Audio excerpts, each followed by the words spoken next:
heard a bunch of sniffles behind me, which made me feel much better because I've seen the movie 4 times now and I cried again. That makes me happy. What was it like taking this beloved book? People love Joan Clark's novel, and did you feel a certain weight of responsibility? Yeah, when the producers approached me back in 2016, I was, sorry, there's like a fluffy right in front of me. It's a beloved novel by a beloved author, and it seemed, once I had agreed to do the project, every person I ran into who asked me what I was doing, I'm like working on this new novel, film by Joan Clark, an audience with chairs, they go, "Oh my God, I love that book. It's my favorite book." And then I felt this like responsibility to, take a book that's so exquisitely written and so powerful, and to be able to translate it to the screen. Rosemary House had adapted the screenplay, so which was a beautiful job in the script, which was absolutely beautiful. So we had the blueprint, but it was still, I felt a responsibility, to tell a story about mental illness in an authentic way that was rooted in truth. I know you went to some pains to really depict the mental illness in an authentic way. Do you want to talk about that a little bit? Sure. So Carolina Barchek, who plays Maura, who is outstanding. She deserves a round of applause, many actually. We had consulted a psychologist who had worked with actors and who helped us, who read the script, who gave us feedback, and making sure that she felt that she was able to give an authentic performance. And through the psychologist, Carolina was connected to a musician who was a cellist who had suffered bipolar disorder. And so they spent a lot of time meeting and talking and then again reviewing the script. And so she had done her research before we met. Okay. And she had to learn to play the piano before she... And she had to learn to play piano. We looked for that actor who was a former classical pianist.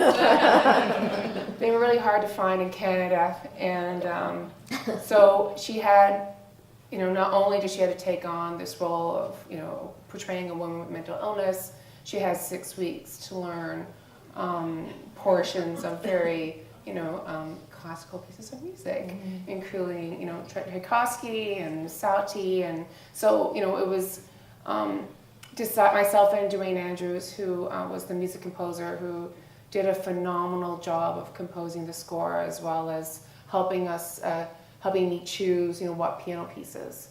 And the opening scene where we see her hands on the keys, we chose specifically 6 bars of music. Sorry, 8 bars of music that she worked with a piano teacher in Toronto. And so if she wasn't, going over her lines, she was like hands on the keyboard. You didn't have stunt hands? We had hand double. We had a hand double, okay. which for the more technical pieces. But I think it was, she was very devoted, and I think it was a very important part in terms of, setting her up as an accomplished pianist to actually see the actor play. We talked at supper about the casting. Yeah. So the project was a script for a long time, I don't know how many years before it came to you, and then you had quite a journey casting. I think it'd be interesting for people to hear about that. So I know that the script had been in development for 8 years.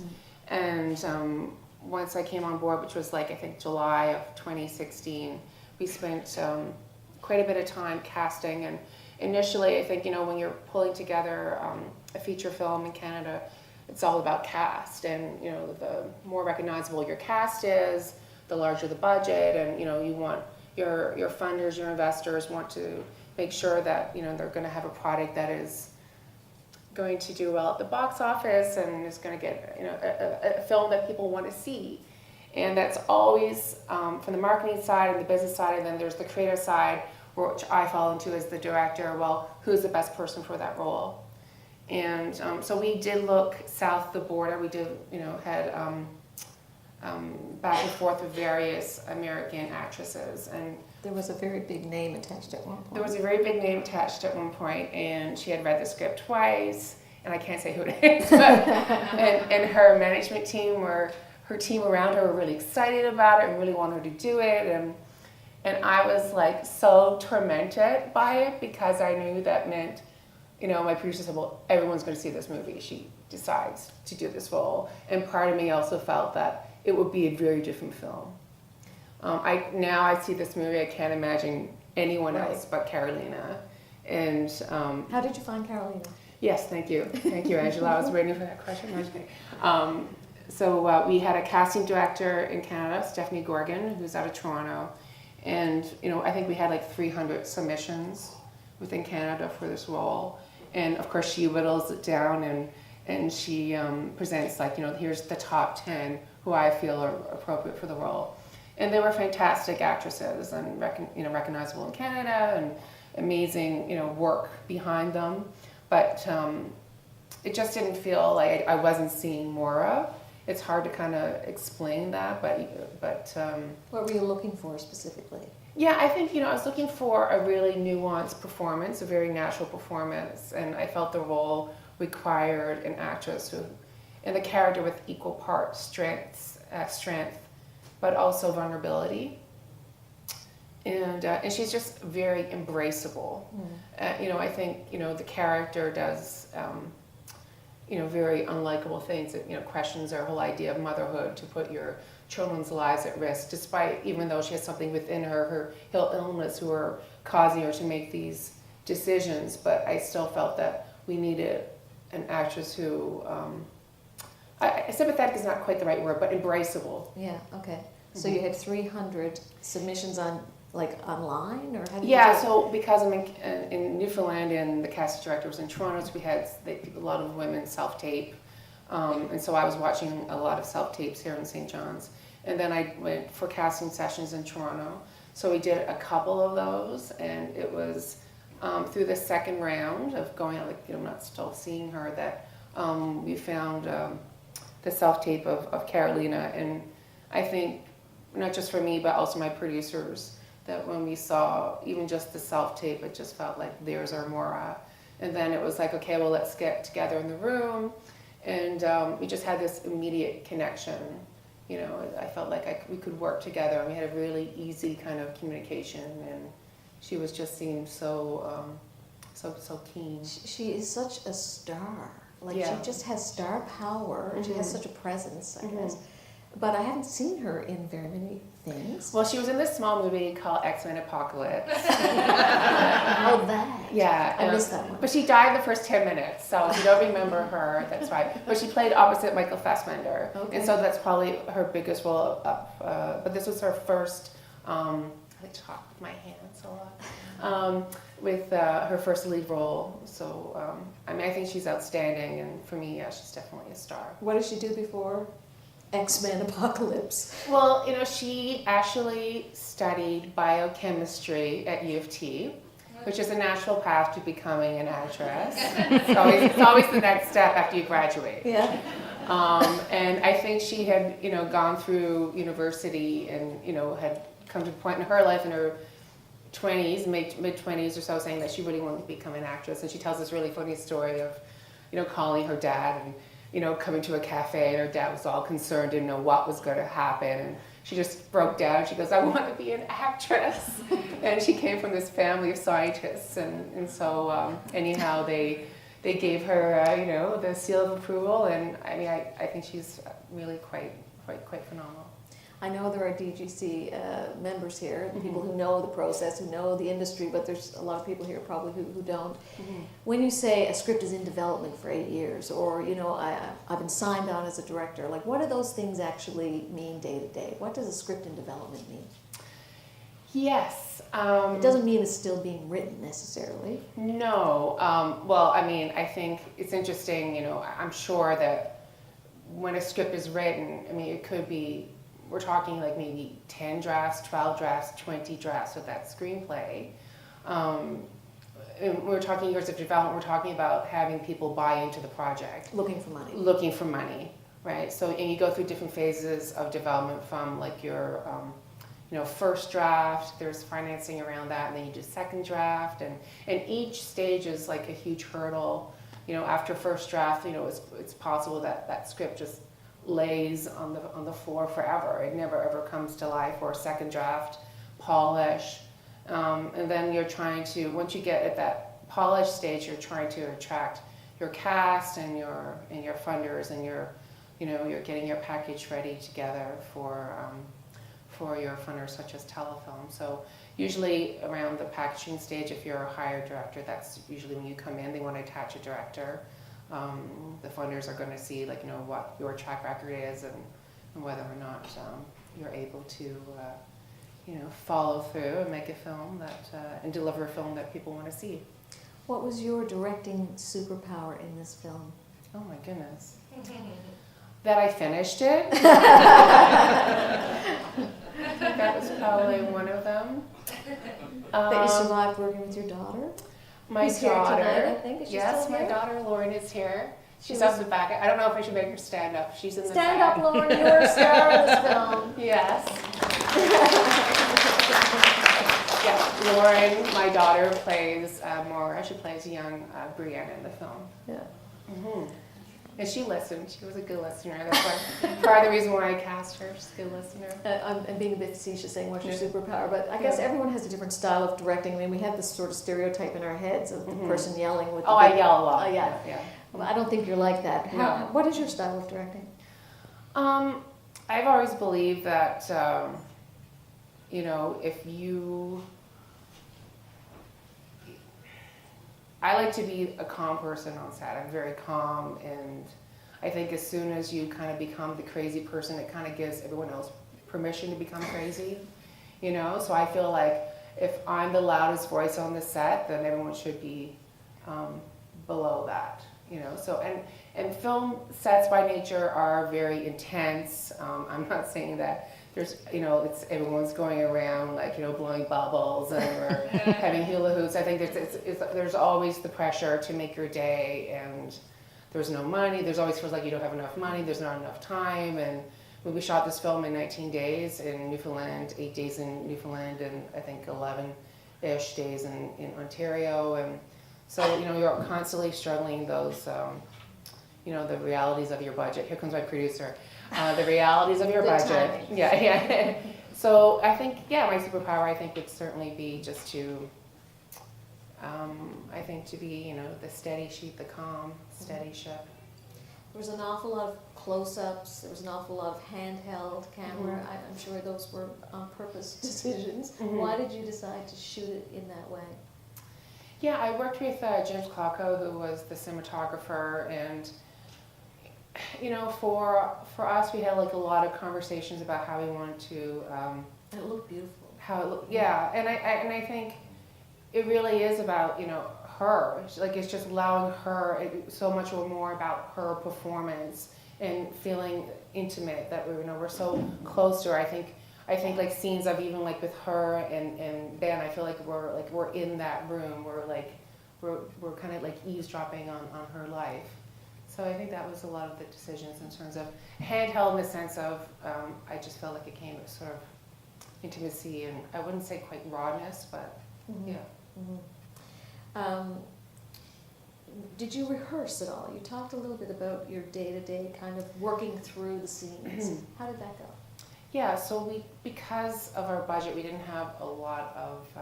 Which is pretty normal, right? Which is pretty normal, especially for Canadian features, to have a lot of rehearsal time. But we did manage to rehearse maybe an hour and a half before some of our days for some of the heavier scenes. Some of these scenes were not necessarily on the screen, but were 6 pages or 8 pages, and so they were quite long and intense, and it would give us some time to rehearse. And rehearsal would include myself and my actors and my cinematographer, and we would just kind of block it out on the set. The house was built in Sudbury, so and we had 46 pages of the script. That's why it was sunny all the time. Yeah, yeah, exactly. Yeah, exactly. Interior of the house, so it allowed us to. We didn't want to repeat ourselves, and so yeah, we spent a lot of time. We had a little bit of that time was very crucial And also just to kind of build the trust, because some of these actors are just like Duncan who plays Chris who plays Duncan, the dad, showed up a couple of days before we're filming, and so the same with Gord, who, what I mean, you're just trying to build these relationships, and any bit of rehearsal, any time where it's just the three of you allows you time to discover. I'm sure you've had time to sort of mull over what you learned with this project, because I'm sure every film is a huge learning for a director. What was the thing that you learned in this besides wanting to have more time? Yeah, I think that's always something you learn. I think how important your cast is. I think that's one thing I really learned. It's always about trusting your gut and knowing what to fight for. And I think, there's what hill you're going to die on, and... Can you give me a scenario of what hill you're going to die on? Well, I think, this is probably, it's only going to be between us, right? Like, no one's going to talk about, oh, there's a camera, it's no big deal. And I think, at one point, we had to I had to replace my editor, and that was actually a very difficult thing.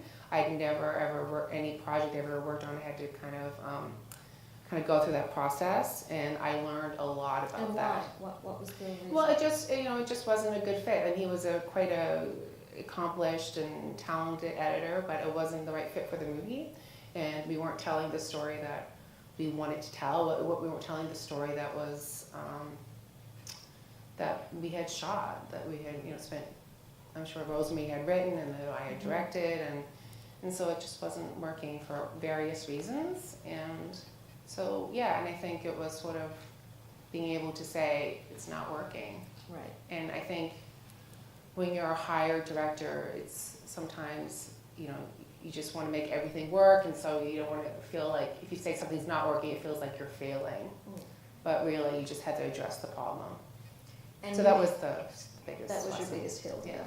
Yeah. And you found Wibka. And then, so, which turned out to be an excellent decision. Oh my goodness. Those things fall. Those things fall off all the time. Yeah, we'll just leave that. We're not actually in a windy area right now.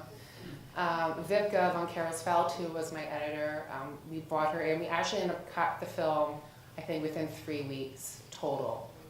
4 weeks. Yeah, that's why I looked at Lynn. I knew she would tell. 4 weeks total. Yeah.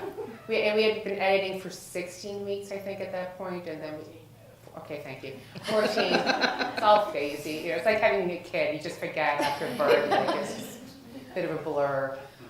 She brought something really special. She was amazing, yeah. And, I really felt that it was right to have a female editor working on this story. And we really wanted it to be more a story, and it really, through the editing process, her performance even shined even more. It really became more about this woman and her losing power in her life, and trying to gain it back, and then also to have the courage to forgive herself. Mm-hmm. Mm-hmm. I'm sure there are questions in the audience. I have other questions. I have tons of questions, but I'm sure there are people with burning questions. So who has a question? Oh, come on. So what was the total budget for this film? I think it was around 2.3 million. Wow. And how long was the whole process? Of the actual production? Yeah. I think it was over 6 weeks, but we had 19 shooting days. And then followed by the editing, right? And then followed by the editing, yeah. So we began filming, yeah, that's a good question. So prep began in July of 2017, and we had our final day of playback. That's when all the post has everything been done, was in mid-April of 2018. And then so that was the process. So it was a long process. But pretty typical But pretty typical, for yes. a feature film. Yes. It was actually quick for us because, in terms of development, because Rosemary House had developed a script over a 5-year period several years before, Mm-hmm. and then had basically came to a point where she didn't want to continue it. It's sort of like, okay, this is where I kind of hit my wall, Mm-hmm. and she put it on the shelf for a while. approached her to option the script, Mhm. which we did, and we optioned the script and we optioned the book again, and then really within the year, we were Up and running. shooting, Yeah. Mhm. which is very fast. Yes, I do want to ask you about Joan Clark. She came to set one day. she did. What did she think of the film? I'm relieved to say that she loved the film. And I've been in communication with her daughter-in-law. You know, the funny thing was the day that she came on set, and because I wasn't part of the development process, I really didn't have a relationship with her. And, you know, I really wanted her to feel like part of this process. You know, here is this beautiful novel that she written, and here it's coming to life, and she was quite excited to be there. So I brought her over to the monitor, and I was setting up the scene, and I really wanted her to feel like part of this environment. I'm like, okay, so this is a scene with Maura, and she goes, you mean Morana? And she goes, why did you change the name? And then I just threw my screenwriter under the bus. And I said, you really should talk to Rosemary. And but she absolutely loved the film, and she actually watched it for the second time on her 84th birthday. And which was like, yeah, it was really nice to hear that she did that. And they had a screening in Calgary on March 6th, and Joan went, and a lot of her family and people from the Leary community in Calgary went, and apparently it was quite an amazing, very Awesome. warm, Awesome. screening. Does anyone else have any other questions? So I'm going to wrap it up. I can feel people wanting a drink of wine. Okay, go ahead. The strange one. No strange question. The shocking scene where she spat at her father. Yes. Yes. Was that in the book? That's really interesting that you pointed that out, because it was Carolina's suggestion, who plays Maura. It comes from real life. Her friend's mother, they had a similar kind of, who was suffering from bipolar. They had an argument, and the mom spat in her son's face. And Carolina asked if she could use that in the film. And she asked the son. The son, Right. if she could, permission to use that. And so when she suggested it, and I think that's sort of like your role as a director, what everyone has a lot of suggestions and you're constantly filtering them, but that one just felt like a very poignant button on that scene. It's Did you have to make many modifications to the script then? Like when you were shooting, and some things would work and some things wouldn't? Yeah, I think usually, that happened before we began filming, mostly. Initially, the script was set on a ferry, the romance between Ben and Maura, and that was not really achievable. Not affordable. Oh, achievable. I said achievable. See, like producers will say affordable, and I will use the word achievable. But yeah, so those are the kind of decisions that you're making as a director, because you're constantly, the realities of your budget versus the scale of the story, and that's what you're managing. Before we go, I know you're working on a short film with Mary Walsh. Yeah, I just finished a short doc, Yeah. my first doc on the National Film Board. It's the 80th year of the Film Board, and so they're doing 4 shorts, 5 feminist minutes, and Mary Welch wrote it, and I directed it, and yeah, so that's the latest project that I've worked on. Thank you so much. Yeah, thank you. Thank you.